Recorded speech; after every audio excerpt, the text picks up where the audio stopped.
قل لو كان البحر مدادا لكلمات ربي لنفد البحر قبل أن تنفد كلمات ربي ولو جئنا بمثله مددا قل إنما أنا بشر مثلكم يوحى إلي أنما إلهكم إله واحد فمن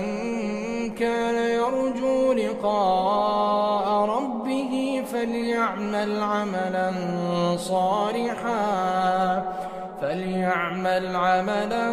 صالحا ولا يشرك بعبادة ربه أحدا.